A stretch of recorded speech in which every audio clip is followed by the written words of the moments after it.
person or by electronic means. Sorry, am I on there? Great, thanks. If a council member attending by electronic means loses connection during the voting process, team members are available to get you back online quickly while the voting process is suspended. The team member's contact information has been circulated to you. Video of council members speaking, presentations, and vote results will be projected on the live stream when available. Council members participating virtually are reminded that in accordance with Section 14 of the procedure bylaw, members must enable their video to confirm quorum. Any council member whose video is disabled will be marked absent for that portion of the meeting. Members of the public can view the proceedings via the live stream and YouTube link, which will be tweeted out by @VanCityClerk. Now, I do want to acknowledge that we are hosting today's public hearing on the unceded territories of the Musqueam, Squamish, and Tsleil-Waututh First Nations, and I do thank them for their generosity and their hospitality and the love and the care that they show the land that we get to live, work, and play on. And I would highly encourage everyone to, whenever they get an opportunity, preferably at least on a weekly basis, take a couple of minutes out and, a little more to the script here. Take some time out and unlearn some of the things that we've been taught over the years and relearn the true history of what's happened on this land here. I also do want to take another moment to recognize the immense contributions of all of our team members at the City of Vancouver. I'm always blown away as to how much people at the city really love our city and how much care and attention they put into it and how hard everyone works. It's incredibly humbling. So thank you very much. Now, in case of an emergency where we need to evacuate the building, I do want to direct your attention to the exits there. So you go through the glass doors, hang a left at the post, and there should be 2 exits there, hopefully not blocked by a fire. Please go down those exits. Do not use the elevator because in the event of a fire, you will probably cook in it because it won't go anywhere. If that place is blocked there are actually 4 exits here as well. I'm kind of joking here, but safety is actually a pretty serious matter. So please familiarize yourself with the exits. Also, in the event of a heart attack, if anyone starts to smell toast, I've got to let you know we don't have any toasters here, so you're probably in a bit of trouble. We do have a defibrillator at the very back end of the hallway here, just in case someone's suffering some kind of a heart attack. So Clerk, may we please have the roll call? Mayor Sim in the chair, Councillor Carr, Councillor Kirby-Young, Councillor Dominato, not here, Councillor Bly, not here, Councillor Boyle, present, Councillor Fry, Present. Councillor Montague, Councillor Klassen, Present. Councillor Meisner, Councillor Joe. You have quorum, Mayor Sim. Great, thank you very much. So before we begin, I have some announcements. On February the 14th, 2023, Council approved items 1 through 5. Due to time constraints, Council recessed and will continue with item 6 tonight. The public may participate by phone, speaking in person, or submitting written comments to Council. Speakers will have 5 minutes to make their comments and should limit their comments to the merits of the report being considered. Speakers should also state whether they are in support or opposed to the recommendations and if they are a resident of Vancouver. Speakers may only speak once and should follow along on Twitter at VanCityClerk for updates on the progress of the meeting so they don't miss their turn to speak. Any comments on agenda items can be submitted in writing through our online web form at vancouver.ca/public-hearing-comments. This link will also be tweeted out. Those speaking on behalf of persons or groups of 4 or more, including yourself, will have 8 minutes to speak, and only if those represented are also on the line or in person and must not be speakers themselves. I also want to note the City of Vancouver's longstanding commitment to equity, diversity, and inclusion, including utmost respect for all genders. I remind Council that when addressing speakers and team members, we will avoid using gendered honorifics, and instead refer to the person by first and last name, role, or title. A reminder that council's role at a public hearing is to be a quasi-judicial body, which means council is to only consider the merits of the rezoning application or heritage designation. Council members may ask clarifying questions from speakers, including the applicant or technical advice from team members, but should save debate for after the close of the speakers list. After hearing from speakers, council may, 1, approve the application in principle, 2, refuse the application, or 3, refer the application to team members for further consideration. Okay, so the first item on the agenda is CD-1 rezoning, 1925 Southeast Marine Drive. Does any member of council wish to declare a conflict of interest on item number 6? No? Okay, now the clerk will now read the application and summary of correspondence received. It's an application by the General Manager of Arts, Culture, and Community Service to rezone 1925 Southeast Marine Drive from RS1B Residential District to CD1 Comprehensive Development District to permit the development of a 6-story residential building containing 72 social housing units. A building height of 25 meters and a floor space ratio of 2.04 are proposed. Following correspondence has been received since referral to public hearing. 8 pieces of correspondence support, 31 pieces of correspondence in opposition, and 1 piece of correspondence regarding other aspects relating to the application. This represents all correspondence received up to 5 p.m. today. Great. Thank you very much. A yellow memorandum on this item dated February the 10th, 2023 was distributed to council for information only and available on the website for public view. Any speakers for this item who wish to speak to council, please call toll-free at 1-833-353-8610, followed by participant code 106-1445# before the close of the speakers list. The phone number will be tweeted out and made available on the live stream. Additional speakers will have an opportunity to speak by phone or in person at the end of the registered speakers list. We now have Chi Chan, rezoning planner, rezoning center, planning, urban design, and sustainability here to present the application. Chi.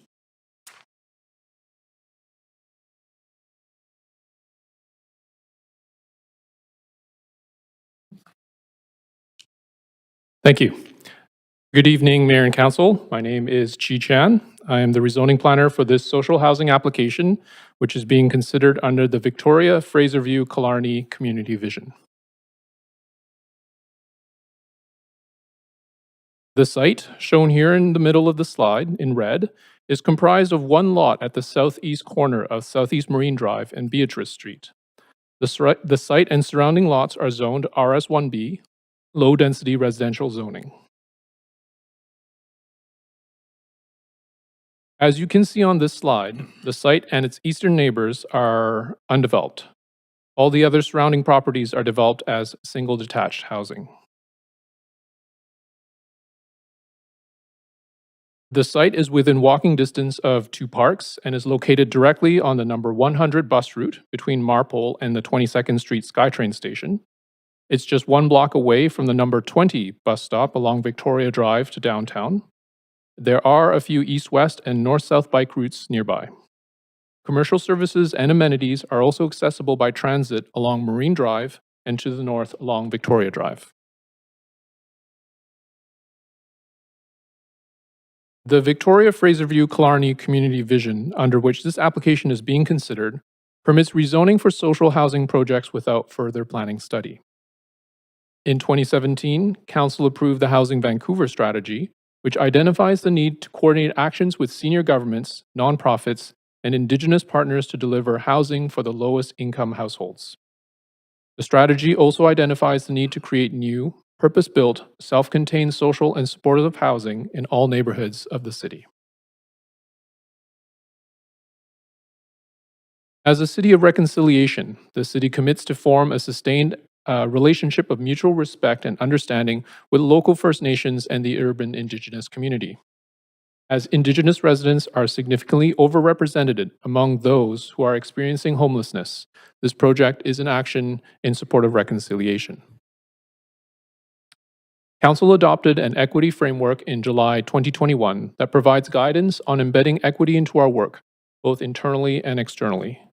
Through policy and regulation, the city can work with partners to reduce systemic barriers to housing and prioritize accessible and safe housing for marginalized people or groups that experience housing instability. This table shows the stock of purpose-built supportive housing that exists in Vancouver in 2020. There are 720 units of temporary modular housing in 11 buildings. These buildings were deployed in only a temporary capacity by BC Housing and will be on site for 5 to 10 years. These are newer buildings, which opened between 2018 and 2021. There are an additional 3,000 units in 55 buildings of purpose-built supportive housing across the city. These self-contained homes with supports provide lasting, stable housing for residents. The average age of these buildings is about 20 years old, and the buildings range in size from about 9 to 147 units, with the median building size being approximately 80 units.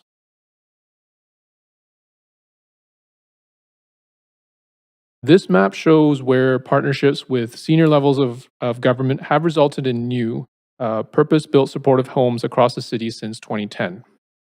In the summer of 2020, the city, province, federal government signed the most recent Memorandum of Understanding that commits to delivering a minimum of 300 purpose-built, self-contained, permanent supportive homes under the Permanent Supportive Housing Initiative, or as I'll call PESHI. 2 projects were approved by council last year under this initiative. 3 projects have been approved by council under this initiative, and this application is the 4th site being developed under the initiative. Housing Vancouver's strategy is to partner with senior levels of government to add 4,100 new social housing units with supports to be rented at the shelter component of income assistance by 2027. To date, 887 of these have been approved, but approximately 720 of them are temporary modular housing. The demand for this kind of housing remains high, as evidenced by the more than 2,000 people experiencing homelessness, according to the 2020 Metro Vancouver homeless count. Projects like the one presented here this evening are an important step towards achieving our Housing Vancouver targets to create pathways out of homelessness.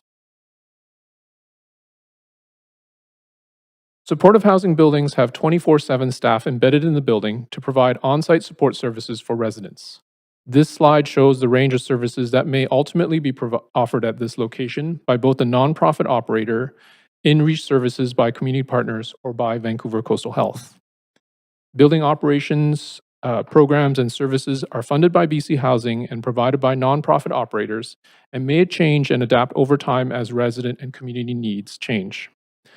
As a note to council, an information memo, the yellow memo, was published recently with a draft operations management plan by Kettle Society, the nonprofit selected for this site. It outlines their operating requirements to support the safety and security of building residents and the surrounding community. This application was submitted on May 20th, 2022. It proposes a 6-story residential building built to a passive house or similar standard, constructing using modular construction techniques.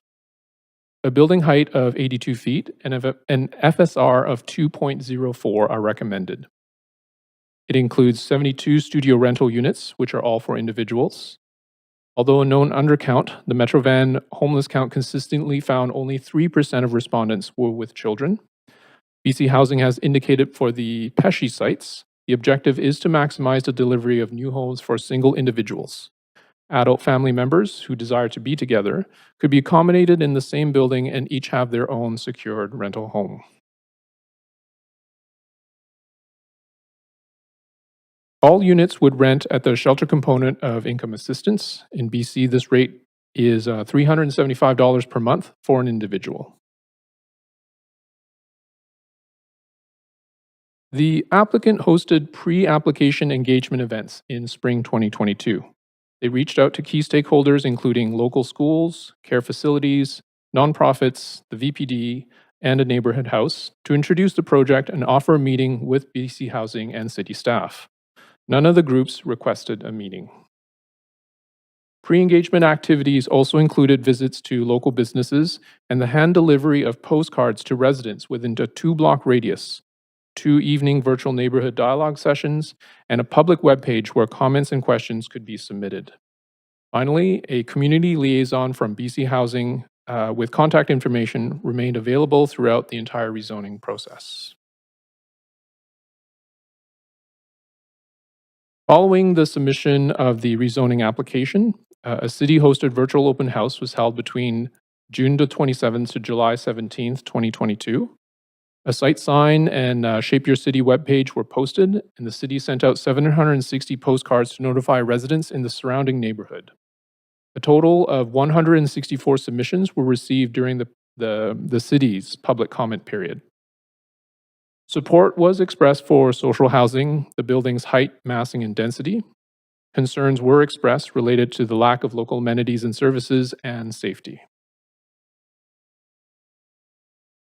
Regarding amenities and services, as previously mentioned, the site is located in close proximity to 2 bus lines, providing direct access to local shopping areas, supermarkets, and services along Marine Drive and Victoria Drive. They also provide direct connections to Marine Drive and the commercial Broadway SkyTrain stations. In the building, future tenants will be supported by 24/7 staff who will help them in their new homes. Through the tenanting process, residents are assessed prior to being offered tenancy to learn about their needs and to ensure that adequate supports would be in place. Regarding the expressed safety concerns, studies and research show that communities and cities benefit on financial, social, and equity objectives by providing people who are experiencing homelessness with homes and support services. In conclusion, this proposal is being considered, can be considered under the Victoria Fraser View Killarney Community Vision. It also advances the city's supportive housing policy goals within the Vancouver Housing Vancouver strategy, along with key equity and reconciliation commitments. The proposal and recommended form of development represent an appropriate urban design response to the site and context. Staff support this application subject to the conditions contained in Appendix B. The planning team, Housing and Homelessness Services team from ACCS, BC Housing staff, and the operator are available to answer questions. Thank you very much. Great. Thank you very much, G. It's good seeing you again, by the way. Twice in one day. Okay, so I have to ask this question. Is the applicant team here to speak on the application? Thought. Are there any questions from council to the team member? Oh, did you want to speak as well? Sorry, it wasn't in the script. My bad. I should have known that. Thank you.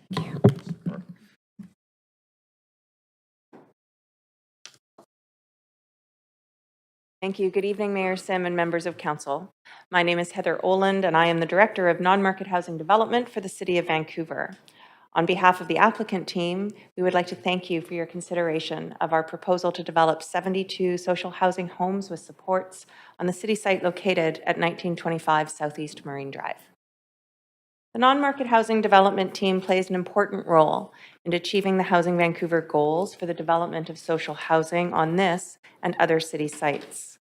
On the screen, you will see a couple of examples of the many social housing developments we have helped to deliver with BC Housing and CMHC, including Hummingbird Place at Westburst Avenue with PHS Community Services and the Dunbar Apartment on West 17th with Coast Mental Health. Our team readies city sites for the development of new social housing. This includes the identification of sites suitable for residential development in the city's existing real estate portfolios, as well as acquisition of new sites. Once the sites are identified, we work to conduct pre-development activities to assess potential development risks.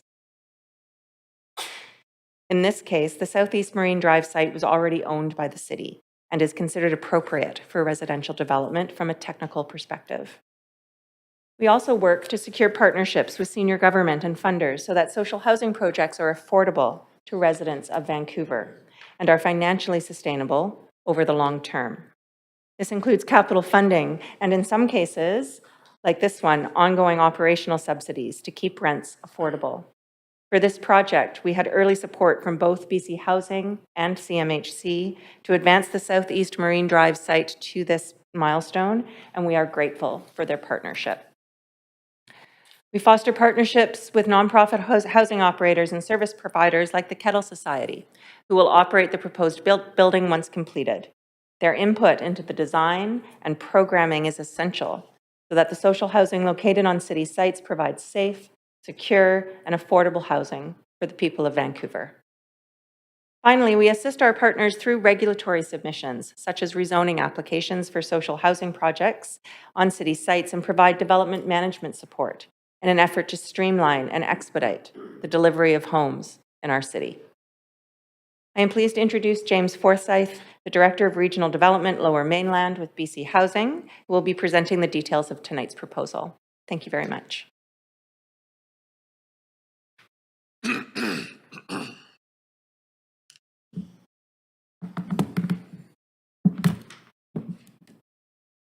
Good evening, Mayor, Councillor, staff, and members of the public. I am James Forsyth, your Director of Regional Development at BC Housing. I'd like to acknowledge the traditional and unceded territories of the Musqueam, Squamish, and Tsleil-Waututh nations for which we live, work, and where this project is actually located.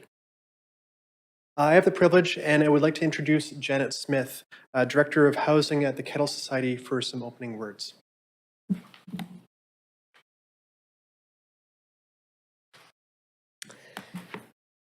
Good evening, Mayor and Council. My name is Janet Smith, and I'm the Director of Housing for the Kettle Society. The Kettle Society is proud to be part of this proposal to add 72 new supportive homes to South Vancouver for people who need them most in our city. For more than 40 years, we have been servicing some of the most vulnerable people in our community through housing, employment, advocacy, and support services. I personally, in my role as director, has developed and managed our housing for 24 years. I take pride in all our housing, including the positive relationships we have with all our community neighbors. We operate more than 400 affordable and supportive homes in Vancouver and have seen time and time again the difference having a place to call home can have on a person's health and social well-being. When someone has a place to make a meal, take a shower, and rest, they have a place to find stability, heal, and build community. We work hard to make our buildings welcoming and safe places for our residents and to be good neighbors within the broader community. If approved, this new building on Southeast Marine Drive would be managed with the same care and professionalism we bring to all our services. It would contribute to the inclusive community in South Vancouver. Thank you for your time tonight to consider this very important project to offer homes to people in need. Thank you very much.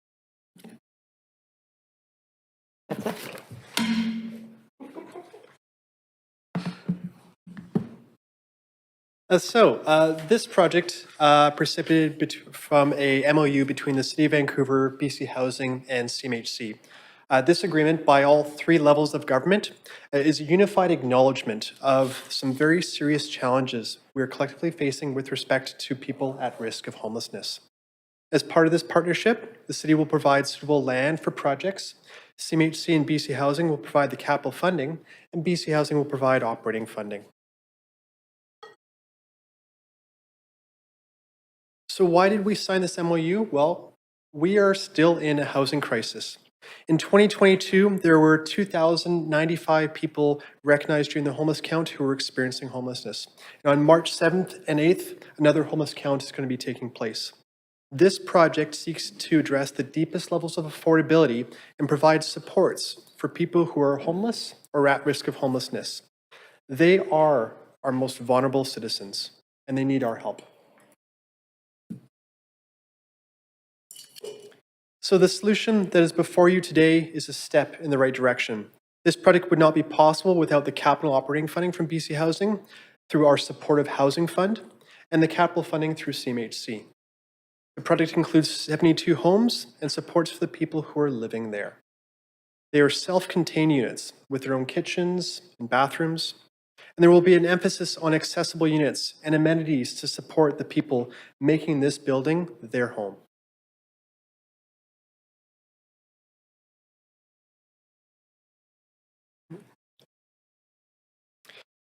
The key to this project and what differentiates it from other rental housing are the supports.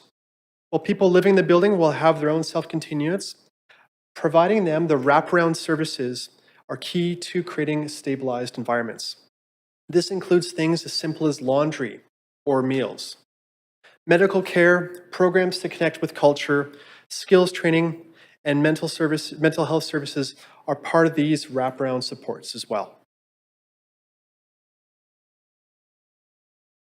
And we know that supportive housing works. It's a solution that breaks the cycle of homelessness. We see that people living in supportive housing gain stability. They see improvements in their overall health, well-being, and most importantly, they're better able to contribute to their communities. I wish I could take credit for the successes of supportive housing. However, societies like the Kettle are the ones who really deserve this credit for projects like this. The society brings to the project their on-the-ground expertise, delivering housing and working with vulnerable people. And they have the track record to prove it. The Kettle has been operating for over 45 years and supports more than 400 units of housing throughout Vancouver. And lastly, I want to emphasize how we got here. This project has been underway for quite a long time, and community input and engagement is critical to our success. For over a year, we have met with neighbors and important stakeholders before we actually submitted for a rezoning application. Listening to community is key to understanding challenges. It allows us to proactively create solutions. We shared details about the project through postcards. We offered meetings with schools and businesses and community groups and residential neighbors close to the site to ensure they were informed of the proposal and had the opportunity to share their ideas. Further to this, we hosted neighborhood dialogues and BC Housing's Let's Talk webpage, where we can not only receive more feedback and answer questions, but also post summary reports to the community. But it doesn't actually stop there. Once the application was submitted, we continue to engage and seek fulsome commentary. It allows us to update the design, to address nuance, to refine, to share information, and to iteratively create the product that is before you today. And my final point is that I want to note that the public input process for this project does not end with public hearing. Building and maintaining relationships with the neighborhood are key to the ongoing success to this project, not only once it's complete, but as it moves into operations. So this is a wonderful opportunity within council to support the development of affordable housing. And I want to thank city staff, the Kettle, and our product team and everyone at BC Housing for their hard work to bring us forward such a meaningful project. Thank you. Great. Thank you very much, everyone, for the presentation. Are there any questions from council to team members or the applicant team? Please note that this is the only opportunity for council to ask questions of the applicant. And yes, we do. Councillor Montague, you're up. Thanks, Mayor. Just a couple of quick questions. You talked briefly about the wraparound services that are being provided here. One of the concerns that comes up on a pretty regular basis is the issues of drug dependency and crime issues revolving around that. What can you tell us about services or connections to coastal health with regards to treatment, addiction issues, that sort of thing? Whoever would like to answer. Thank you for your question. The Kettle runs on a tenant client-centered model. So we actually, with our front-end supports, we actually have staff that work with each client, and they actually do individual service plans, and they look at where the person wants to go. So from a safety standpoint, we work with them on their addiction, on where they're at, and we work on harm reduction. We have a safe consumption room, and our goal is for safety and lowering health risks. So if somebody wants to go to treatment, whatever that might look like for them, we keep them connected with the mental health team, with their GP. We are in contact with, if we need to bring in 911, and we're staffed 24/7 to deal with those crises. Most of those type of crises are crises that would happen in-house because we're being treated and the person has support. I think sometimes there's a confusion if somebody doesn't have support with what's happening to somebody in community. I appreciate that. One follow-up question with regards to the consumption site held within the residence. That's for residents only, Just correct? for residents. Okay, thank you. That's all my questions. Great. Thank you very much. Councillor Meisner. Yeah, thank you, Mayor. My question is for city staff. I noticed in the first presentation, There's a entire vacant block. Does the city own that entire block next to this development? Yes, the city does own the entire block. Okay. And any information you can share on what's anticipated next to this development in the future? Thank you for the question. At the current time, there are no development plans for the adjacent blocks at this time. Okay. Thank you. All for me. Thanks. Thank you very much. Councillor Dominato.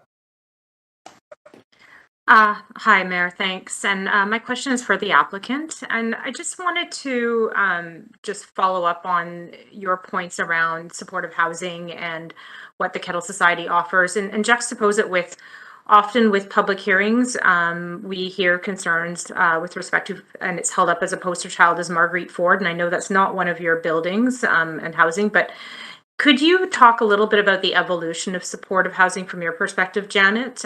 Because I think you, as you mentioned, you have 24 years of experience, and I know you've seen this change over time. And there's different tools that are now used to support supportive housing and to populate it. Okay, that's a big question. I guess from my experience, we look very carefully at our units of housing and how we want to go forward with our units of housing. I think there's a cross-section of need in the community, and we have very specific group of people that we look at housing. So we do, it's very client-centered. The VATs that they've introduced is very helpful from Orange Hall, from BC Housing, from an evaluation tool, so that you can see where somebody's at with their own, how they feel they're doing. I guess the biggest thing for me is it's important to have enough supports. When you see people over the last 20 years, it's changed quite a bit from people having supports in Riverview to then being moved into community. And the biggest thing is that people need to have the support. They need to have someone to talk to. They need to feel that they have hope on moving forward. It's more than just having four walls. It has to be that somebody's there to meet them and help them, guide them to where they need to go. So it can be something as simple as somebody needs some life skills they never got. It can be something as simple as somebody wants to get into treatment or get a job or get training. But the biggest key is that there's supports in the front end to help people get to where they want to go. These people need hope. And so anyways, I'm kind of rambling now, but I think the biggest key is that they're getting back into supported housing. I think that is the most effective way to ensure positive outcomes. And thanks for that, Janet. And would it be fair to say that as a society and as an organization that you pay careful attention to those wraparound supports and supporting clients and individuals living in that residence? Yeah, so we have some smaller buildings that are under Vancouver Coastal. Our two large buildings for the homeless group and homeless at risk is Burrard, which is 140 units, and Taylor Manor. And the one thing that we do at the Kettle is I actually put in the RFPs. I'm part of the design process, and I also manage the housing. So I have a very invested interest in it being successful for the community, for the tenants, and for our staff. We look very carefully at what we want to take on to ensure that we can do a good job. Great. Thanks for the time, Janet. Thanks. Great. Thank you very much. Councillor Carr. Before you sit down, Janet, sorry, you have more questions. Sorry. Thank you. It was interesting for me to hear that you've done really the whole gamut from the management, but back through in the beginning to the sort of the development of the project. And anyway, my question is around creating community within the housing and community between the housing and others. So can you maybe speak to that in terms of, especially, I think maybe tenant mix? And so often we've heard that there are local people that are homeless that people in the local community don't even realize are homeless, that can be moved into a building such as this. Anyway, just some thoughts about those. Yeah, I guess one thing with the time I've been in the work, and we do have also units that are transitional, like their rent subs and throughout the community.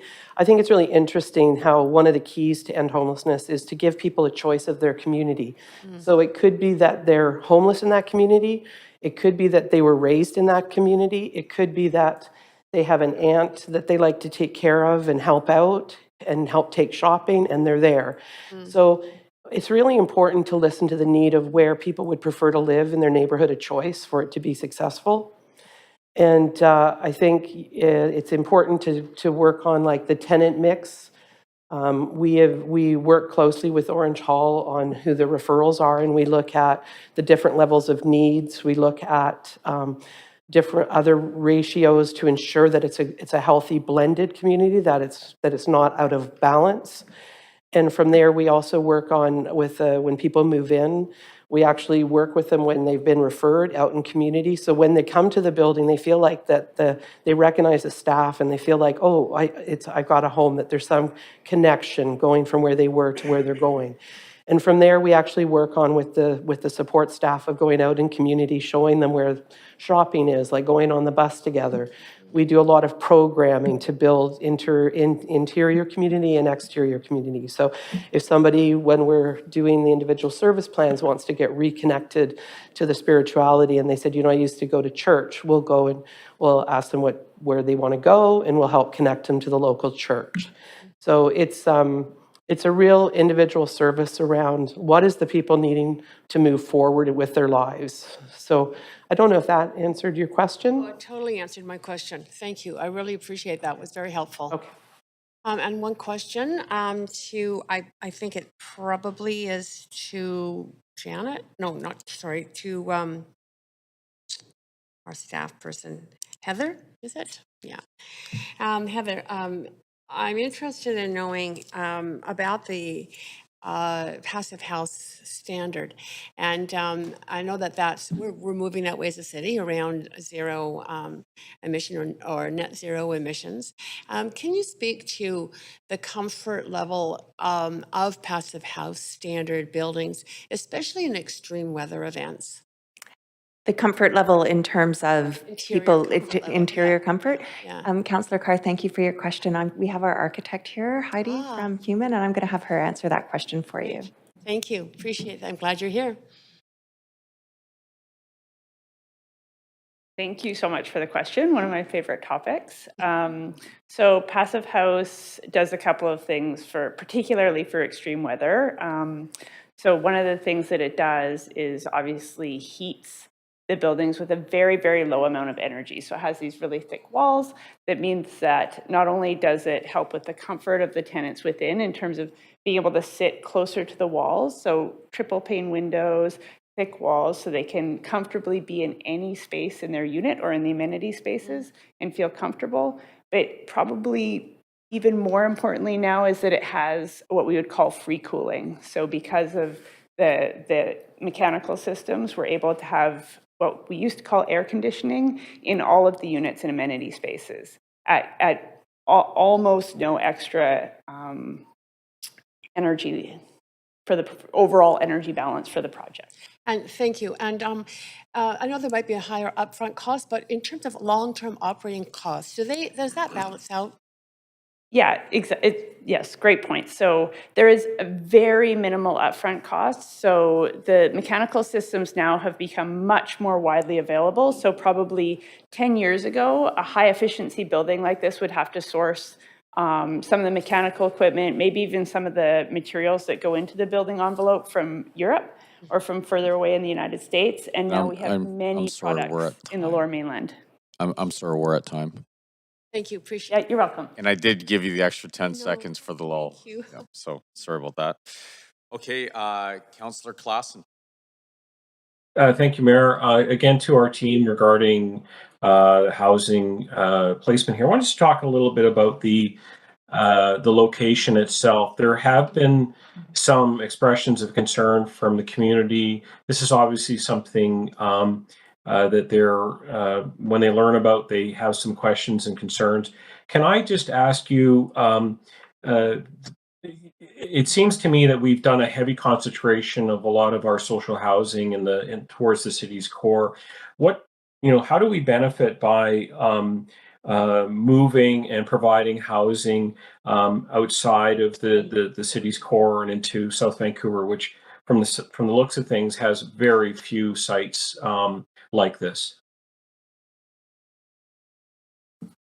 Good evening, Celine Mobliss, Managing Director of Housing and Homelessness Services. I think maybe to reinforce Janet's point, the importance of providing housing throughout our city.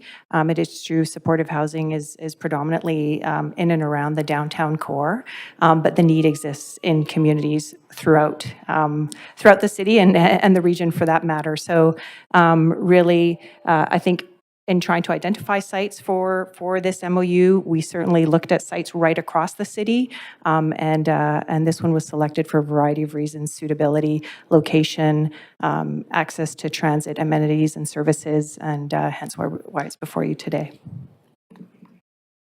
Thanks very much. Quick follow-up question. Is it fair to say, and I almost feel like that this question has a self-evident answer, but is it fair to say that people from this who hail from this community would benefit from the kind of housing be available, knowing that homelessness and some of the challenges around poverty and some of the challenges that some of the clients of these places do not distinguish themselves from where people are from? Yeah, that's correct. In the lead up to the tenanting, we definitely work with local service providers in the area to identify potential referrals for the building, as well as our outreach teams would go out in community to identify folks in need from that area. So the idea is we are prioritizing folks from the local neighborhood. Thank you very much. That's all my questions. Great. Thank you very much, Councillor Klassen. We will now hear from the public. So the first speaker, okay. So the first speaker we have is Al and Fanny Lau. Are you on the phone? Al or Fanny? Speaker 1 is not on the line. Okay, we will circle back there. Speaker number 2 withdrew. So speaker number 3 is Greg Smith. Greg, are you on the line? Yes, I am. Thank you. I'd just like to say Al and Fanny Lau are unable to speak tonight. There was a family emergency that they had to attend to, and so they were unable to speak.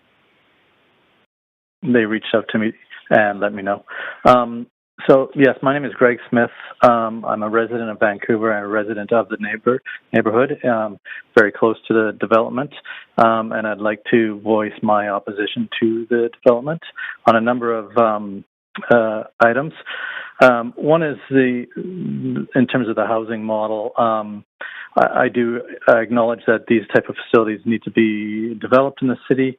But this is a very family-oriented neighborhood, and why maybe perhaps some mixed development of seniors and family could have been brought to this area. Mainly to do with there's no amenities in this area for anybody at the facility to go somewhere for clinical supports. They have to take buses, multiple buses and sky trains just to get where they're going. As well, the second point is I'd like to talk about is the traffic hazards along Marine Drive in this area. I'm not sure how much time probably everybody spent on Marine Drive, but this particular area, the speeds that cars and vehicles and trucks travel along this stretch of road is quite excessive. It ranges in between 60 to 80 kilometers an hour at times. A lot of large trucks use this route as it's a major arterial route. And with the curve of the road on Marine Drive, just to the west, if people are trying to pedestrians are trying to cross the road not at the intersection, traffic comes up on them really quickly, and it's hard for traffic to spot people crossing at that point.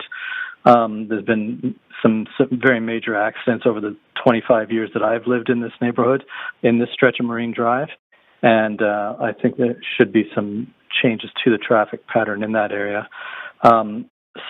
Next, I'd like to talk about the height and the setbacks and massing of the proposed building. Regardless of the type of housing model that will be approved here at this location, I think the size and the massing of the proposed building is very out of scale with the adjacent neighborhood. The application is asking for a relaxation of a building height to 25 meters, which is the equivalent to an 8-story building, not 6 stories, on the south side of this site. Along the lane and adjacent to the single-family residence on that side and on the southwest corner, the ground floor is above the ground by approximately 15 feet. There's a large concrete wall along the lane. It's very imposing along the lane there. The setback at the southwest corner of the building is only about 26 inches off of the property line, and the wall at that corner is 73 feet high, which again is very extremely high. I know in the referral report it indicates that they need this height because they want additional ceiling height on the ground floor. They're requesting a 14-foot clear ceiling height on the ground floor, which seems excessive. Most of the spaces on the ground floor are fairly small, other than the dining hall. I think it could easily go with 10 or 12, maximum 12 feet on the ground floor. The residential floors are 11 feet floor to floor. I know they are modular construction, so they do have additional height, but they are requesting a 9-foot ceiling height in the studio units, which seems excessive. A lot of houses are only 8-foot ceilings, so I don't know why they would need 9 feet. Taking that into account, you could easily reduce 10 feet out of this building height to bring it more in line with a 6-story building.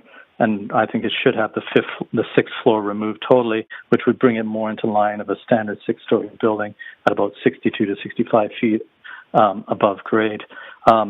Yes, it is a sloping site, but there are measures that can be taken in terms of stepping the building to follow the slope of the site, not just imposing it on the site and asking for a relaxation on the height.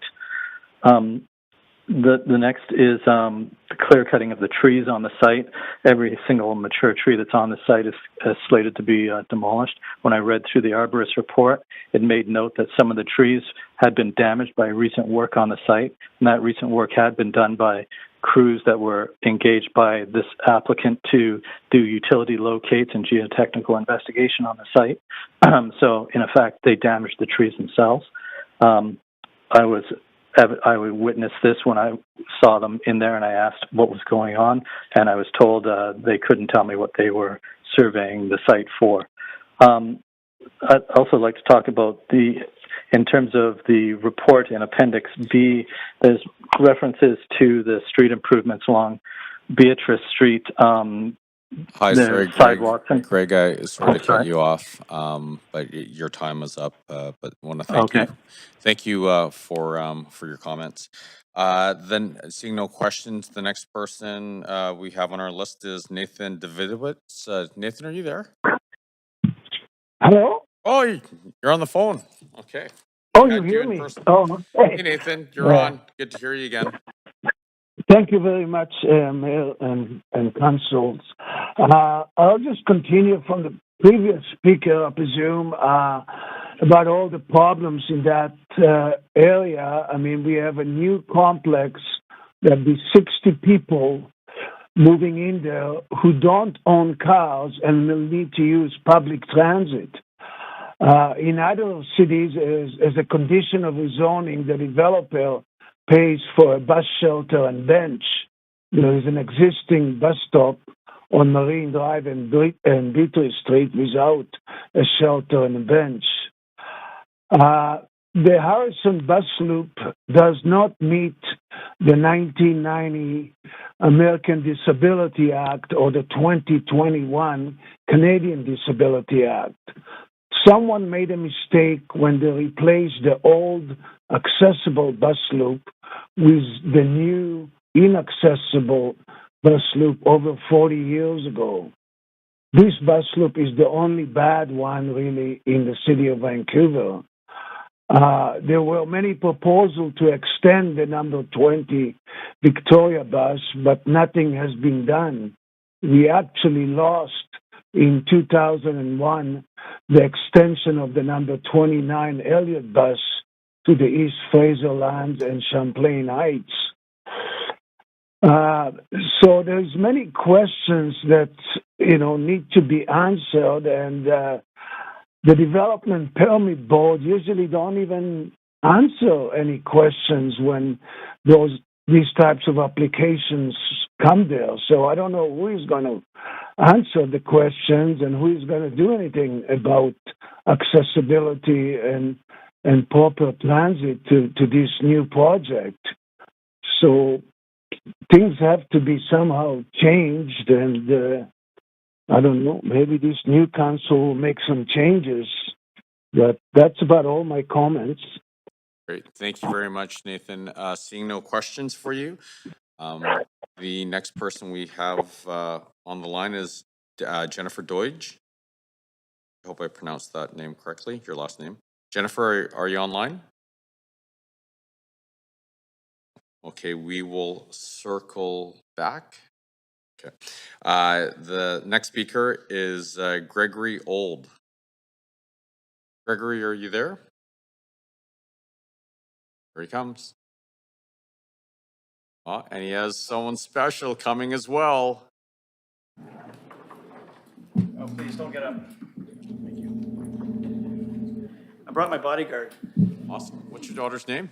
Her name is Zoe. Hey, Zoe. Hi. Hi. Hi. Remember me? Okay. I'm glad someone remembers me. Hi, everybody. My name is Gregory Old. I actually reside in Richmond. I'm the co-founder and CEO of Blanket BC Society. It's a nonprofit organization that collects and distributes blankets and warm clothing for shelter programs and families in need. We've been doing this for 17 years with very little money from really anything or anyone. I got something to say. To be honest with you, I didn't even realize what it was about. I was told by a city staffer to just put your name in and come in and speak. Like, okay, because I've been wanting to speak to councils for a long time, and the mayor. Congratulations, by the way. And I have a lot more to say than 5 minutes, but I've had the opportunity to work in places like the Patricia Hotel.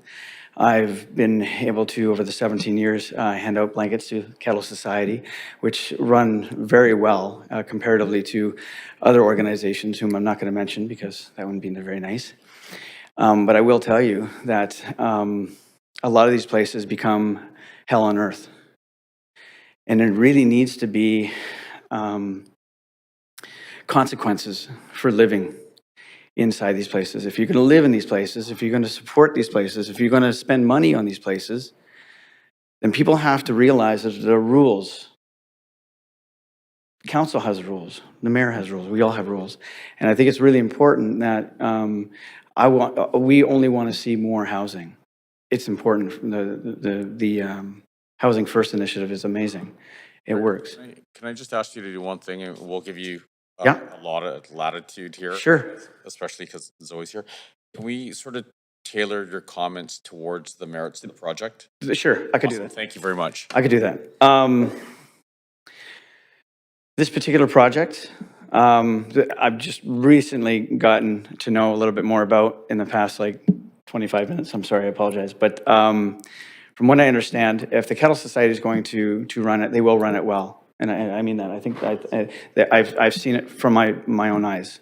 So from someone who's been in helping organizations like them, I would give it a go. However, I think it's there was a caller that talked about the street being very, very fast.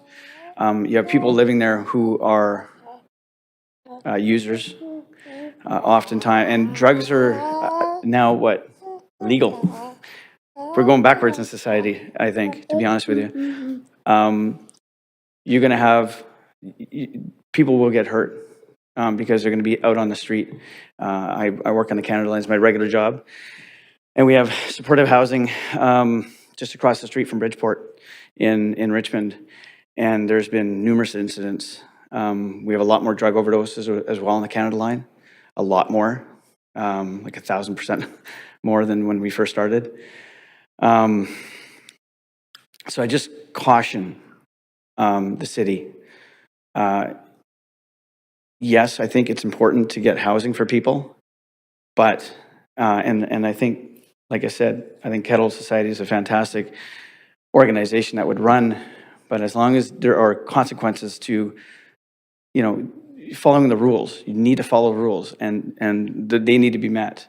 I think it'll be a success, but I have a lot more I want to talk about, I really do. But particularly on this project, I don't know as much as I want to, and I'll get to know more about it later. I'll love to talk to you more about it. But if the mayor and council, she's a fan of yours, by the way. Oh, awesome. If the mayor and council would take time out of their busy schedules, I would love to take time out of my busy schedule and talk to you a little bit more about what we do and how we've saved lives over the past 17 years. And we're going to continue to do so, even with little to no funding. And so if there's funding out there and you know it, please let me know, please. But I yield back. Thank you very much for your time and for your services as well. So I appreciate it. Thank you. Well, Do you have anything to say? Say hi. Hi. There you go. Zoe, you have another 4 minutes and 58 seconds. Do you want to tell your life story? Yeah. If anybody has any questions, maybe I can take some questions. You actually have questions from Councillor Boyle. Yes. Hi. Thanks. I was just going to ask if you are able to send council an email. Our contact information is all on the website. Then it gives us a chance to follow up with you on to hear more outside of the specifics of this building. Absolutely. And like we host, can I just quickly say that we host North America's largest blanket drive here in Vancouver and Richmond on the Canada line. And you are all invited, okay, all of you, to come out and participate in the third week of November and be our blanketeers. Your Honor, This is Ken. Ken, okay, Ken. I don't know how to just, I thought I had a bow before but it would be awesome to have you guys come out. I've been trying to get mayor and council to come out for a long, long time. I did have a councillor come out and support us this past year, and it was awesome. I forgot his name. I'm so sorry.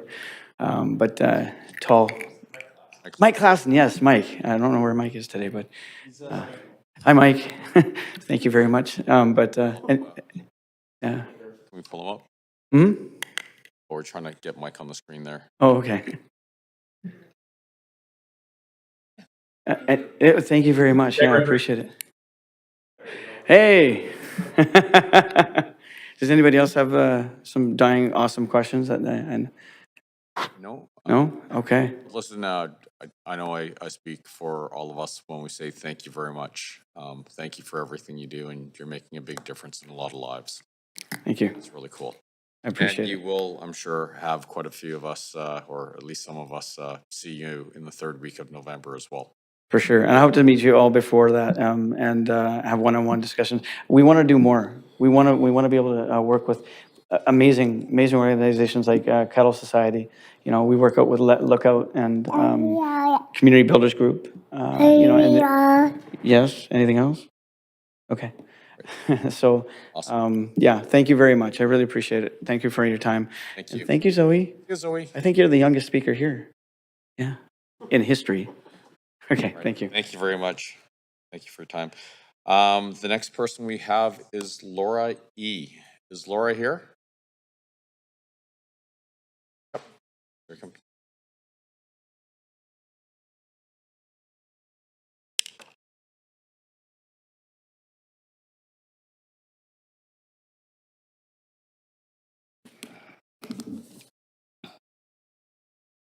Hi there. Mayor, Council, thank you for your time. My name is Laura, a resident of Vancouver, and I strongly oppose the plan for the supportive housing at 1925 Southeast Marine Drive, along with 155 names I've submitted on petitions.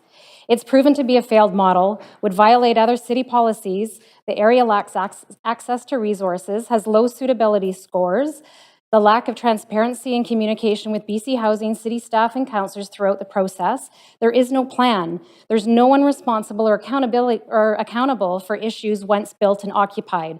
Limited emergency access, vehicle access, disruptions to residents with such a close proximity to the building. The building is disproportionate to the neighborhood, and there are many recognized vulnerable residents, children and seniors in the area. 3 blocks away from the proposed development is Longwater Park Family Housing Complex. If you approve 1925 Southeast Marine Drive, you would be violating 4 sections of the City of Vancouver Land Use and Development Policies and Guidelines, High-Density Housing for Children with Families with Children Guidelines, which was recently reviewed in July of 2022. July 7th, 2022, Council approved the proposal for the German-Canadian home, which is to include an adult day center, meaning many seniors coming and going from the center daily. Seniors are considered vulnerable individuals who can easily experience harm. The director of the German-Canadian had no idea of the supportive housing proposal that is kitty corner to their facility. Although the individuals that pose some of these challenges could be harmless, the reality of those under the influence of substance and those that have an acute episode of mental health psychosis are at risk of harming others unintentionally. I have engaged in situations where an individual overdosed and fell, trapping a 2-year-old on the ground, a naked individual in psychosis in a playground, and have personally been on the receiving end of verbal and physical threats in and around these buildings. It would be negligent not to recognize this as a potential hazard.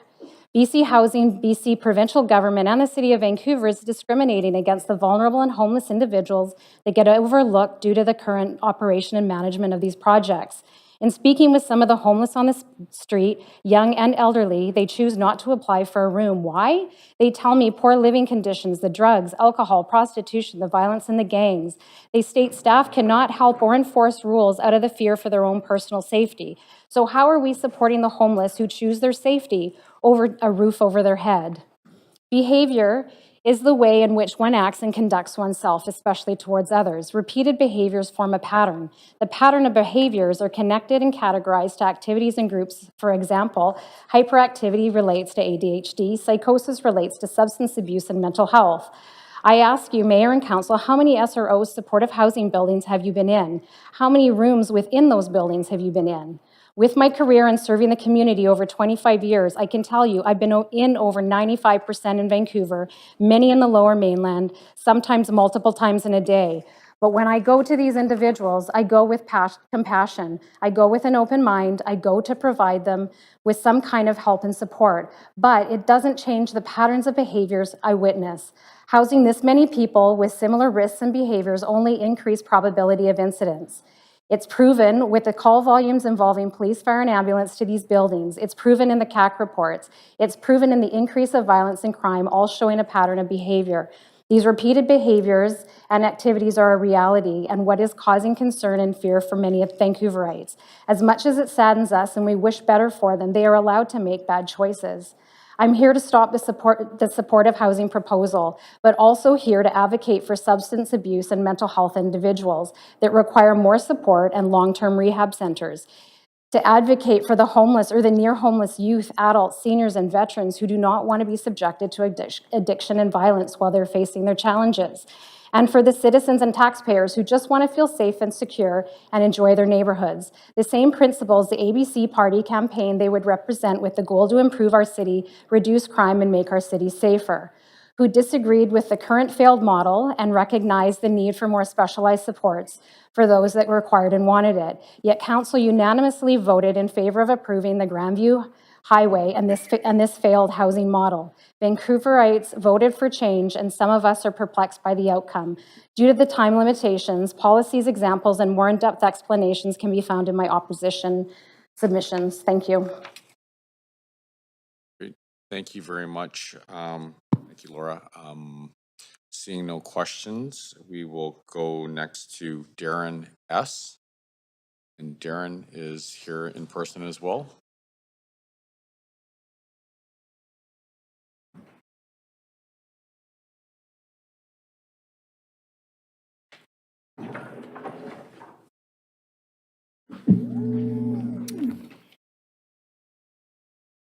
Council and Mayor, thank you for your time. My name is Darren, a resident of Vancouver, and I'm strongly opposed to the 1925 Southeast Marine Drive supportive housing proposal. I understand the need for housing, but how is this project different from all the other supportive housing developments that have failed so drastically? If you cannot show improvements, if you cannot guarantee proper programs and support, if you're not being responsible for the safety of residents and citizens in the neighborhoods surrounding the development by enforcing laws and bylaws to promote safety and making individuals accountable for their actions, and have no plan for the already known challenges supportive housings have presented time and time again, then council should be voting against this proposal. When I asked staff at supportive housing sites about on-site medical support, staff state there is none, and they call 911. What other support programs is BC Housing advertising and don't have? Who governs this? There appears to be no accountability. On-site staff have next to no training, as noted by the Italian Cultural Center speaker last week. Rooms are supposed to be routinely checked. Residents often bring in large shopping carts of items. Many rooms meet hoarding criteria, causing high fuel load for fires and restricts egress. Sorry, Darren, sorry to interrupt. Can we sort of tailor our comments to the merits of this project? But this is following the same models as the other ones by what they proposed. Okay, I just, you know, maybe I'm missing the point here, but I find it hard to comment. I'm just looking at process here, commenting on a project that doesn't exist already and commenting on service levels. We're here to talk about the merits of this project. Okay. If that's okay. No, that's fine. Well, myself, I am not opposed to social housing if the model is correct.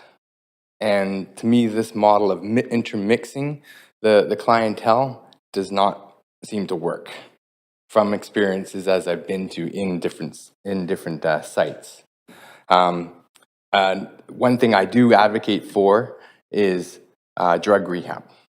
Now, drug rehab, the way it's been in a lot of these models, has been short-term rehab and not long-term. And I do believe long-term definitely has benefits, because I have seen firsthand through a friend's brother who was missing for over a decade, and he attended multiple short-term rehab programs. But he called these a get-out-of-jail-free card, because when they did something wrong, they were told they had to go into rehab. And so he was put back into the supportive housing system, surrounded by other people doing drugs again. Having drugs in a place that you're trying to help people should not happen. He was finally, after his last time he was resuscitated, he was offered a spot at the Wagner Hill Farm Society, which is a long-term facility, and it has great success. He has actually now been drug-free for many years and is working and highly functioning in society. One thing about these sort of things is you as the government proposed in February 19 for the Clark Drive and First Avenue site for being rehabbed, and yet it still hasn't broken the ground 4 years later, and yet we are pushing forward on housing but not doing the rehab. This is where I think there's a problem with all this, right? Yes, we do need housing. Yes, we do need it for people. But intermixing in that shouldn't be the way it goes. The lady I've talked to about the Kettle Society, actually, I do like the way she does things and says to bring the people forward. But I still don't believe, and your site actually said that they may have on-site vending machines for drugs. That does not seem to fly. I'm sorry.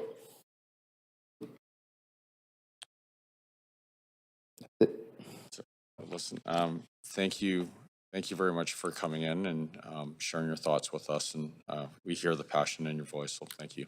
Thank you. Seeing no questions for you, Darren, the next person on the list is Lynn Sawatsky. Lynn, are you here? Yep. Thank you.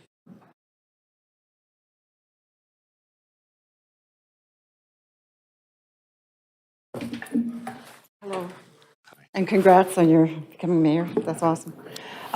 My name's Lynn, and I'm a retired ER psychiatric and registered nurse. I'm only saying that because I had several years of experience working in the ICU at Riverview and a lot of facilities as well as emergency at Surrey. Anyways, as far as this project, I think these projects are great, but my concern is that for addressing our opioid crisis and the drug and substance abuse and alcoholism and everything else, and the increased crime in our city.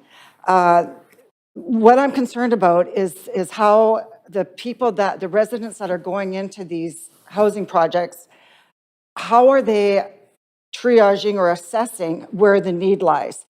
Because what I'm seeing is, like the concern with the tents on Hastings and whatnot, and those people getting into, like, this is for homelessness.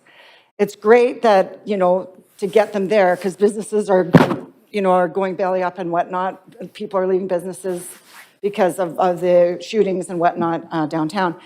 But the thing is, I find that between the cracks are like the high divorce rate, the single fathers, and mothers too, but I'll just say I know a few fathers that with their high rate of child support that they have to pay, and they can't even afford rent, and then they get into addiction, and it's like, where are the services? It's like they're falling between the cracks. My concern is that we need to help the homeless, but we also need to take things from a preventative perspective and try to arrange housing to help these families that are breaking up. I mean, it's rampant, the physical and emotional violence, you know, that's happening in our families with children due to drugs and alcohol. And this all ties into, and then there's the mental illness facet. Now, specifically, I've seen the very nice facility on Alexander and Dunlevy, Rodin Lodge. Now, there's the thing is, there's families in that building, and there's also SROs or whatever they're called. And the thing is, out on the street, the entrance to that brand new building, with nothing against Evelyn Seller, it's a great thing, but there's so much drug activity. People are smoking crack, meth, all that stuff.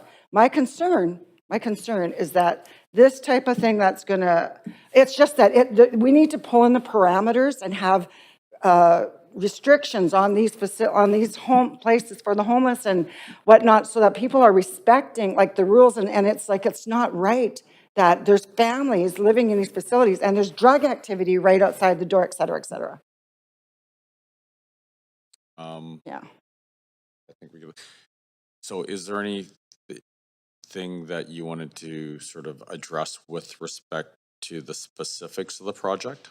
Well, just that if it's just specifically for the homeless, I just think that it should be more open for, like, these single fathers who can't even afford a place to live, like, you know, and then the suicide rate, I don't even know what the statistics are, but I'm sure it's high. It's just like, where's help for these guys that are, you know, they end up on the street and that's where they die. Yeah. You know, it's hard for them to get. And the other thing is it sounds all nice and all frilly and all this stuff sounds great, what everybody said, and the concept's great, but the reality is that the people that are going into these facilities need to be more accountable and responsible, like the garbage situation in our city, too. I mean, that place on Marine, there's going to be garbage, there's going to be drugs, and I understand the concern of I'm not against it, but I'm concerned. I have a concern for the residents, because we need safe places, safe playgrounds for our parks, for our children, because this isn't just about the homeless. This is everybody, you know. Can I just ask one question Sure. on this? So are you in support of the project or opposed to the project? Oh, no, I'm totally in support. My concern is how they're allocating and who gets to go there, and that the people in the tents, they shouldn't be on the street in the tents. There needs to be places for these people. And I'm hoping they get into these places. But there's also the people that to try to help them so they don't end up on the streets. You know, it's just tragic in my opinion. Anyways, I just wanted to put that out there, so. Lynn, thank you very much for coming in. I see no questions for you, so thank you very much. The next person we have on the line, is Janice Dion. Janice, are you on the line? I am. Can you hear me? We can. Thank you for the opportunity to speak, and I apologize for not being there in person. I'm a physician at BC Children's Hospital, and my husband is a City of Vancouver firefighter, and we live in and are raising our families in the Fraserview neighborhood. We are strongly opposed to the proposed social housing units for several reasons. Firstly, the proposed location is within a residential area that does not have easy access to commercial facilities. Specifically, there are no close-by pharmacies, grocery stores, or medical clinics. As a physician, I know that occupants of these facilities usually come with mental and physical health issues that require additional support beyond what could be provided by the on-site social worker. The proposal documents admit the residents will not likely have vehicles and anticipate they will take the bus to businesses. I've learned that many people who struggle in life and or who have been unsuccessful in life often have difficulty with higher executive functioning, such as the planning that would be required for such tasks.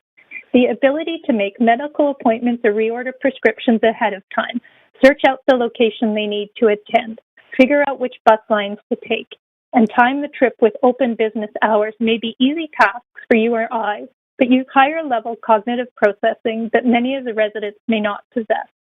If the residence was instead at a location where these services were within walking distance, then they'd more likely be successful to achieve these tasks, such as reordering and picking up essential prescription refills and making medical appointments on time.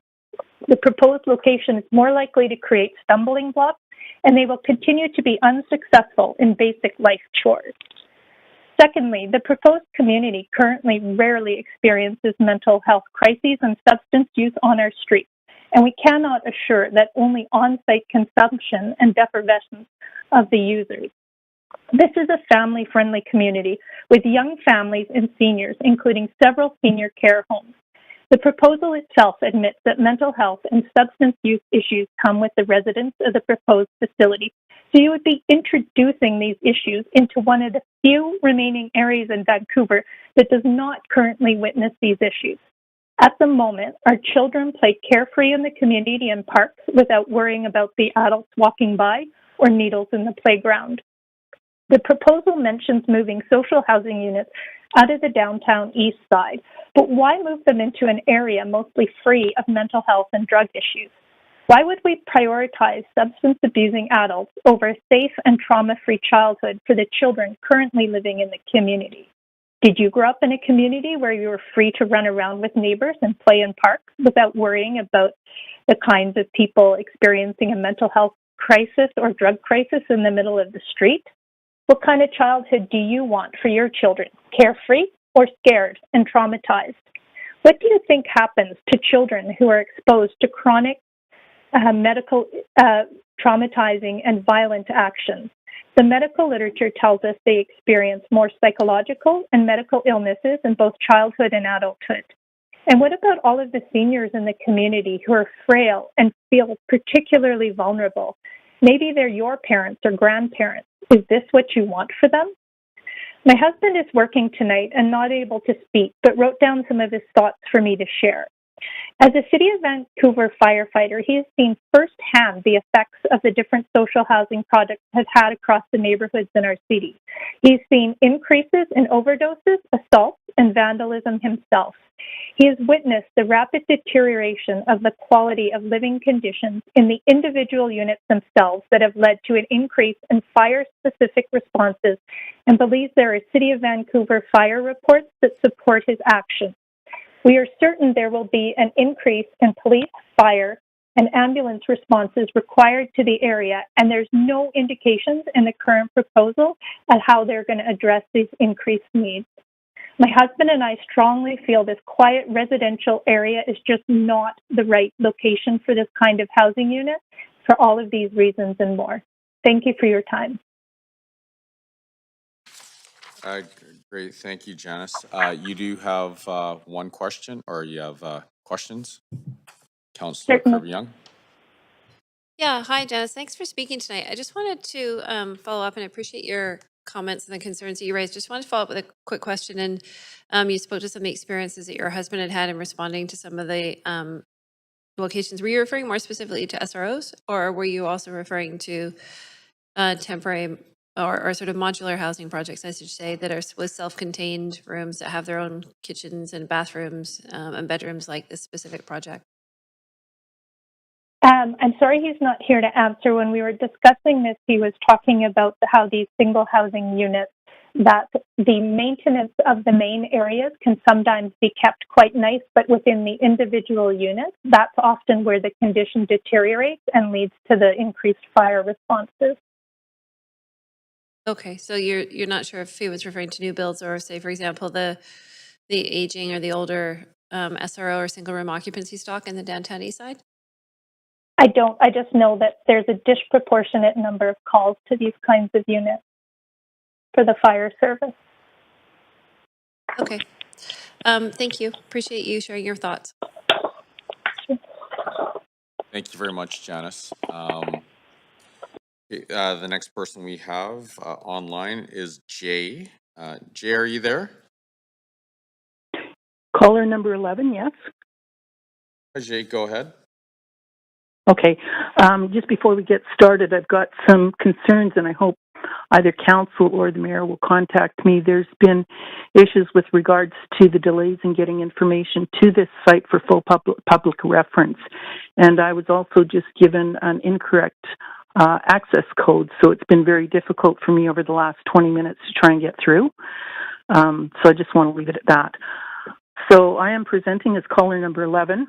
Prior to January 2023, I lived in Metro Vancouver for 29 years, and 19 of those years is as an owner in the Victoria Fraser View.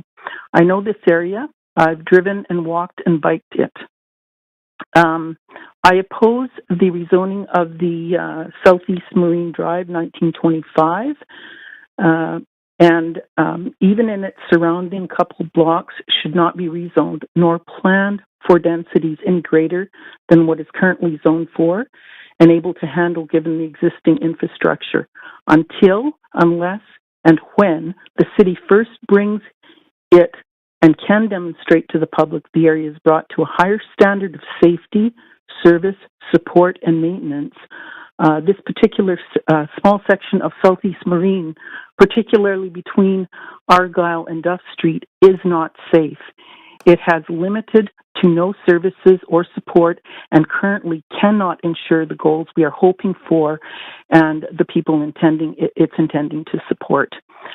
This small RS1 pocket sits in the middle of an industrial and commercial activity and is not currently able to provide for a higher quality of living to new occupants in large group congregations. This is one of the highest trafficked areas in Vancouver.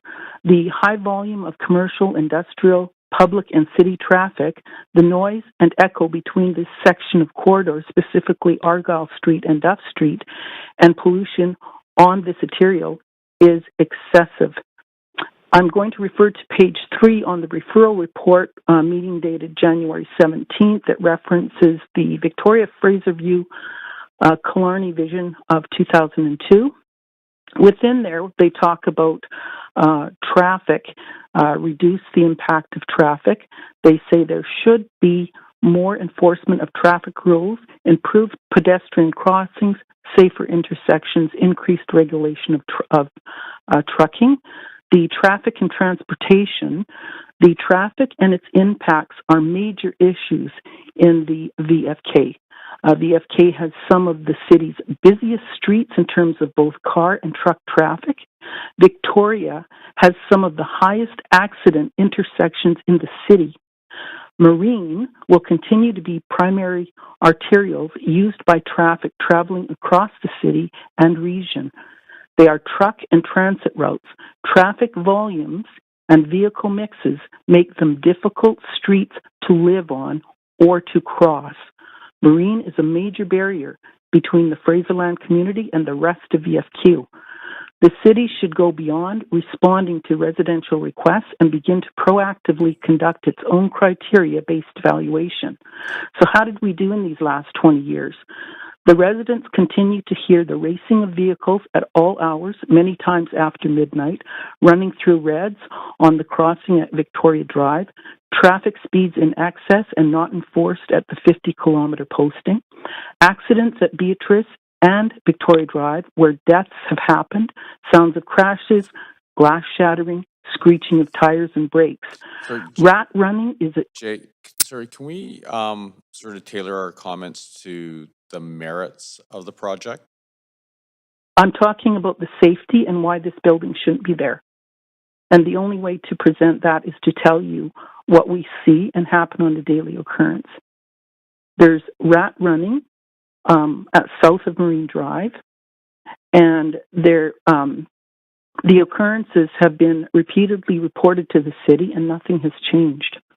So, The city sorry, staff. I'm just going to maybe talk this one through. So if we're concerned about the traffic, then using that line of thinking that we should have no one living in the area. So, which isn't the case. So I think, you know. That's not what I said. That's not what I said.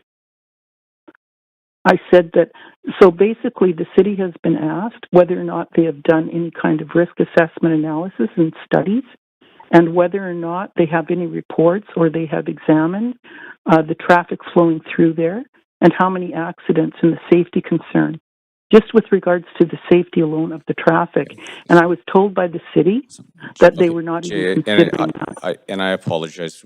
We are at time, but I do want to thank you for your comments. So thank you. Seeing no questions, we'll move to the next caller, Sonia He. Sonia, are you there? Hi. Yeah. Hi, Sonia. Hi. Good evening, everyone. Mayor Ken and all the councilors. It's an honor to be able to share my opinion here tonight. My name is Sonia He, and I've been living in this community for 20 years, since the day my family and I immigrated here. 3 generations of my family have lived in this community for the past 20 years, and we have a deep attachment to it. We love our community and are deeply concerned about its development. We are opposing this project because we are worried that it will bring about a lack of safety and security in our community, such as alcohol, drug abuse, mental illness problems, violence and crime, etc. We work hard to contribute to the safety and stability of our community, and we do not want all the good that we have worked for to be ruined. We ask that tonight, all the councilors here always prioritize the safety of ordinary residents like us, and we plead for a vote against this project. And that's my comment. Great. Thank you. Thank you very much, Sonia. Thank you for your time. Seeing no questions, I'm going to circle back. Alan Fanny Lau, not here. Last speaker mentioned that they weren't. And then Jennifer Deutsch. Jennifer there? No? Okay. Go. Okay, so if there are any speakers for this item who wish to speak to council, please call toll free at 1-833-353-8610, followed by participant code 106-1445# before the close of the speakers list. The phone number will be tweeted out and made available on the live stream. Any speakers in the council chamber, please come forward to the podium when prompted by the clerk. One here. We have no further speakers in the chamber and no further speakers online. Okay, we have no speakers online. Okay, second time around.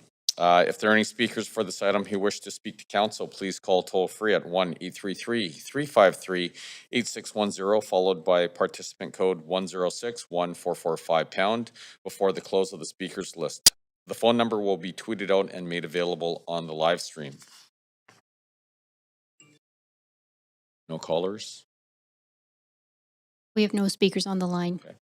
So third and final time, if there are any speakers for this item who wish to speak to council, please call toll free at 1-833-353-8610, followed by participant code 1061445 before the close of the speakers list. The phone number will be tweeted out and made available on the live stream. Now, I do suggest we take a 5-minute recess to see if any speakers come on board.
There are no other callers on the line. There are no other callers on the line.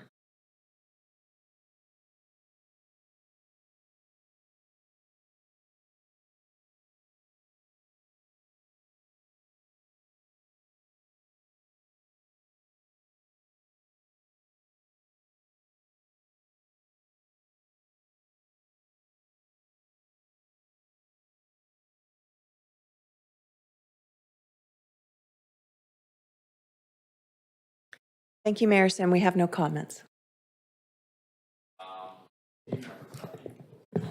No closing comments. Thank you.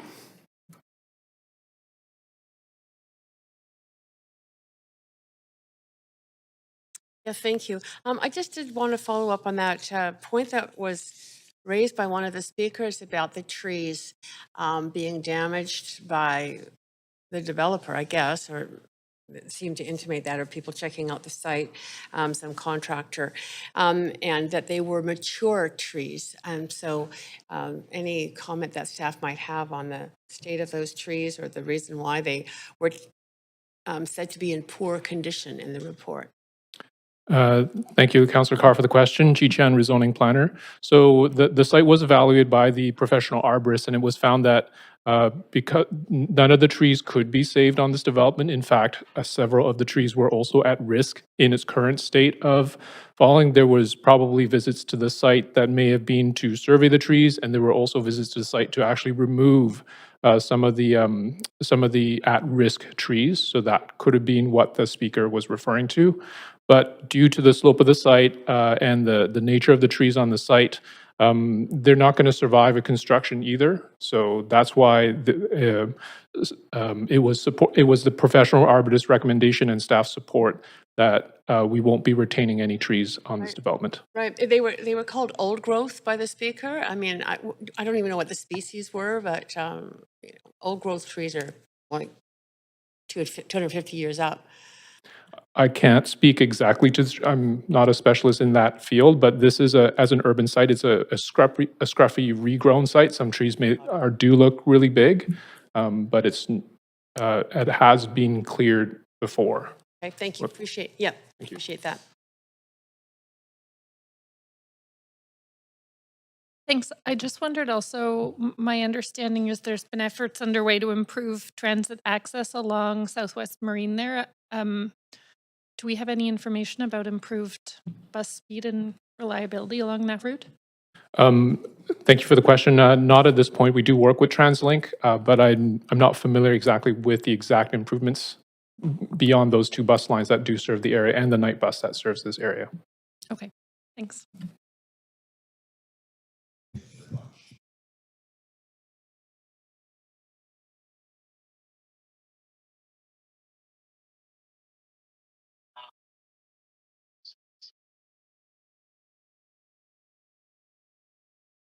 Just making, am I speaking now? I'm sorry, I didn't hear the sound.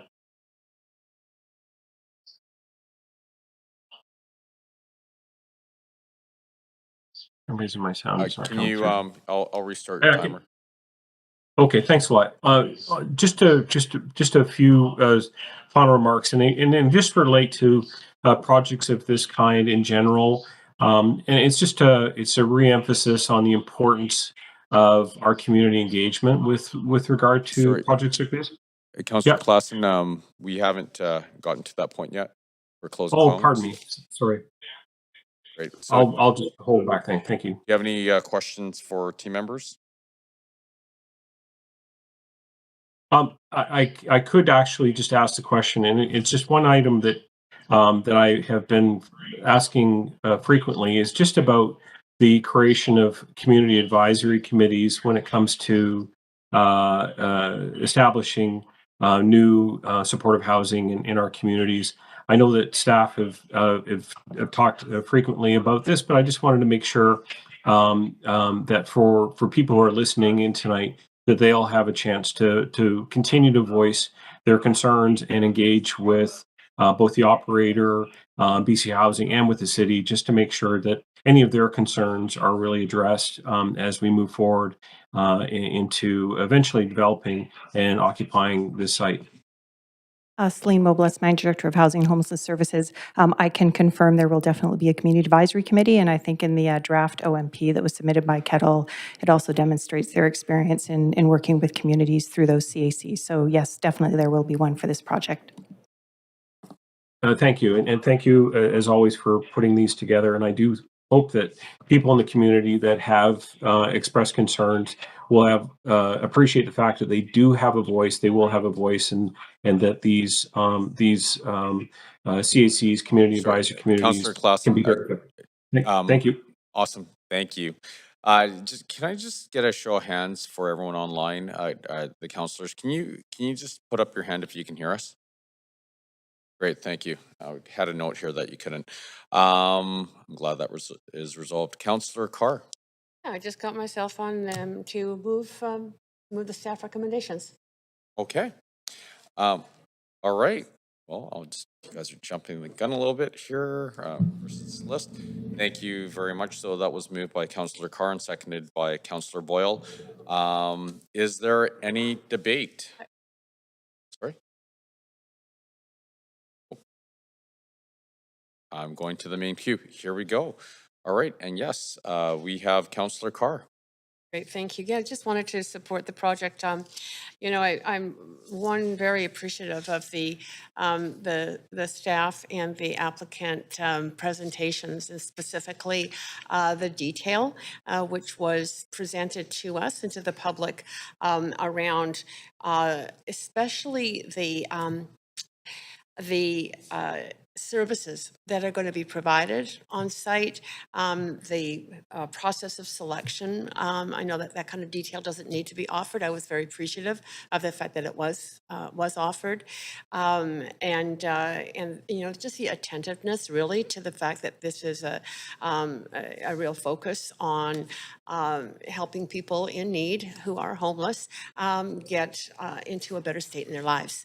The need is great in Vancouver. I'm super appreciative to BC Housing for their partnership on this. I realize that there are some community concerns, and certainly people came out to speak about that, and we did have a petition on that. But I'm very hopeful that that over time, as happened with some other projects that we have been involved with in terms of temporary modular housing, where community concerns were extremely high prior to the project, but then afterwards, you know, it's been great, and there haven't been those concerns, and the communities have worked well together.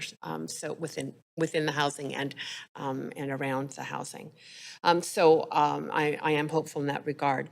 Of course, I'm very happy it's passive house standard, and I believe it is a really incredible form of housing that has worked really, really well in Europe. That's where we got its start, and I'm happy to see it here in the city, and happy to see a number of elements of this, and especially the attentiveness to the fact that there was a setback on the back end to enable screening, visual screening.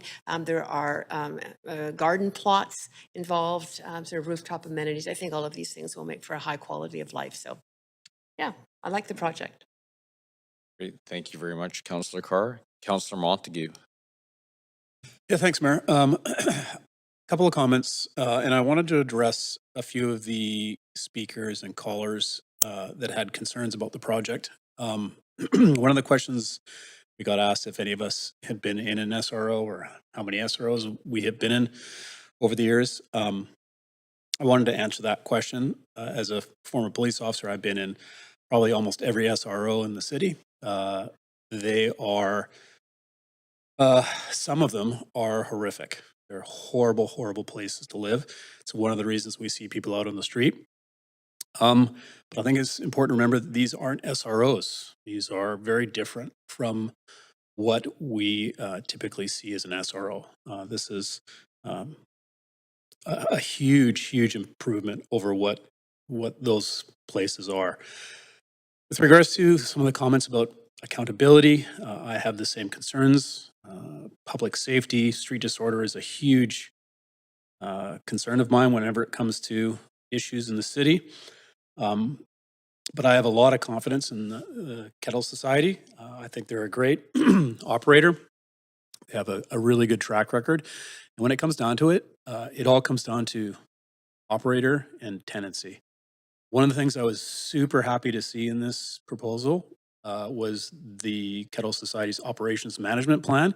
I'm going to share just a couple of excerpts from it. It's 21 or 22 pages long, but it talks about giving a report on outcomes, documentation of significant issues, challenges, and trends.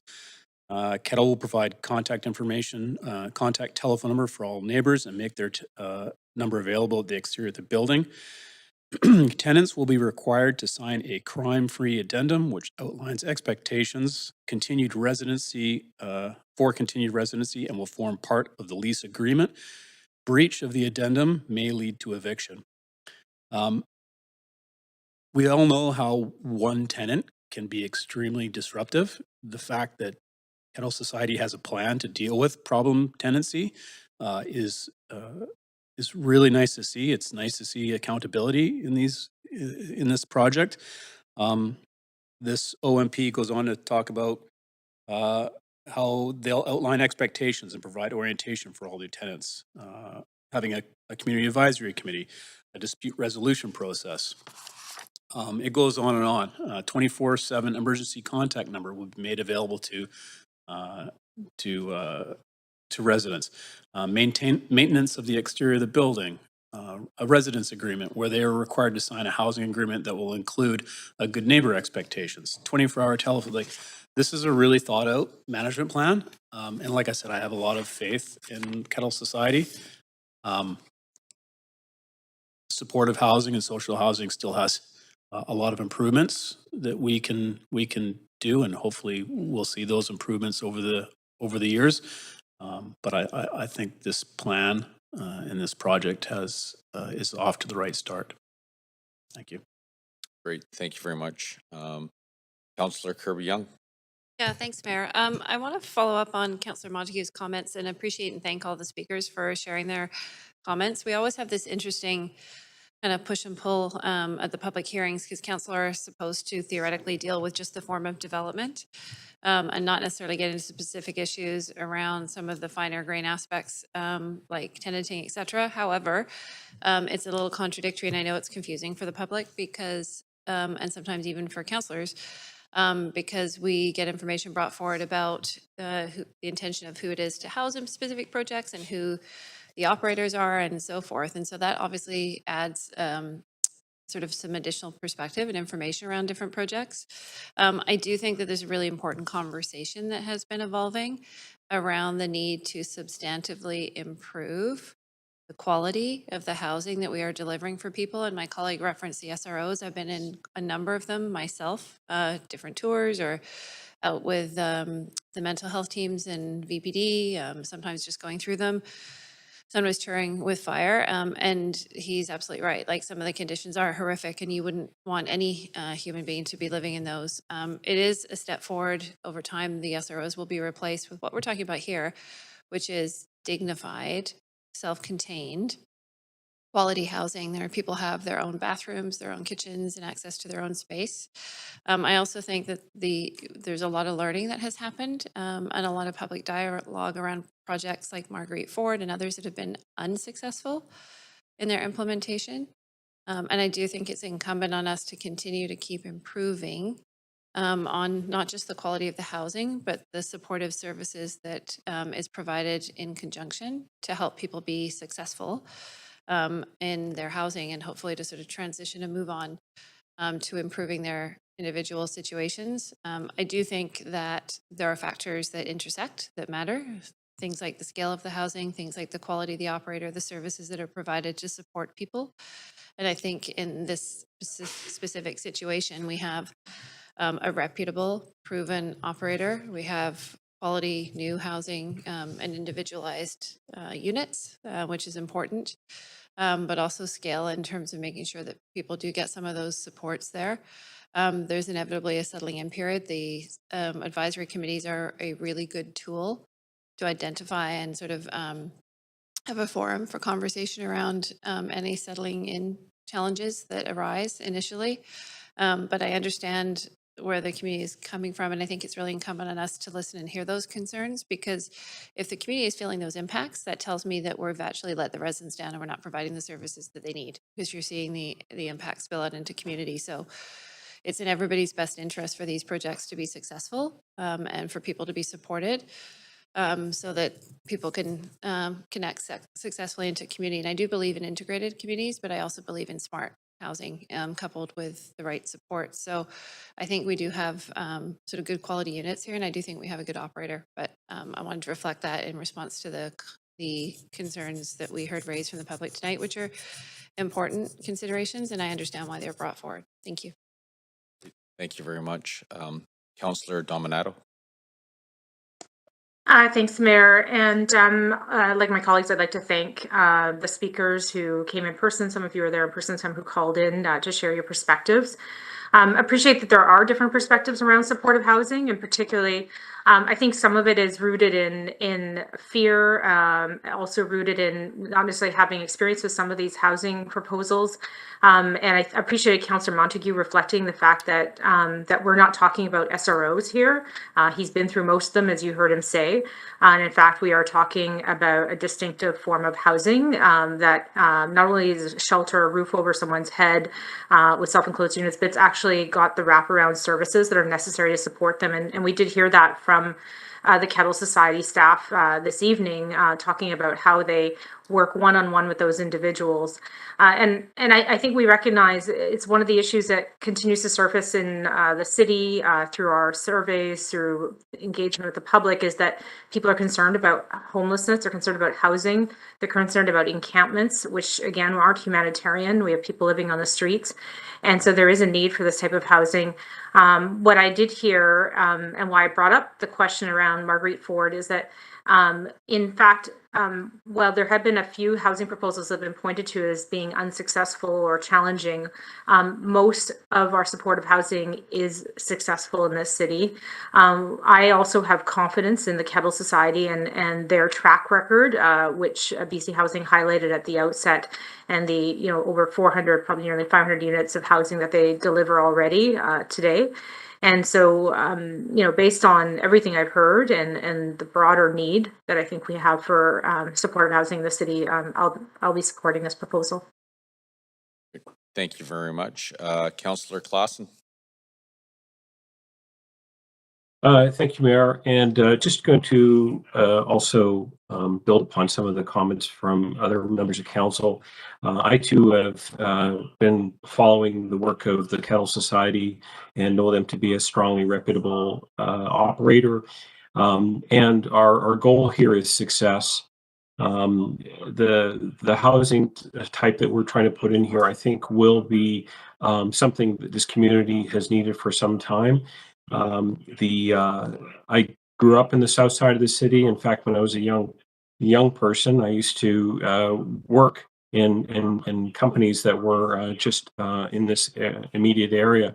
So I have the history of the community, but I also feel as though that what we're putting forward here, with the inclusion of the ability to have community engaged, talking to the operator through the community advisory committee, will ensure that we will be successful here.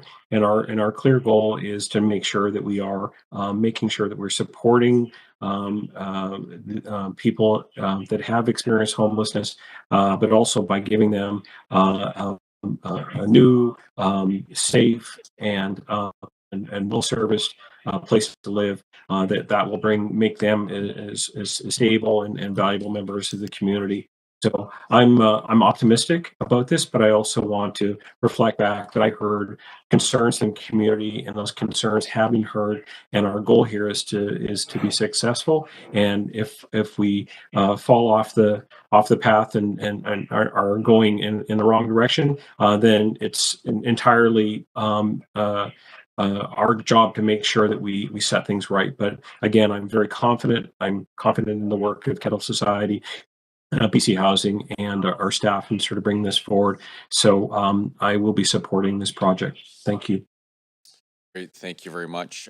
Seeing no other councillors in the queue, we should put this to a vote. So reminder that any council member whose video is disabled will be marked absent for the vote pursuant to section 14.13 of the procedure bylaw. So everyone wants to go to the voting panel? Chair, can I vote assist and voting in support? Thank you. You sure can. Thank you.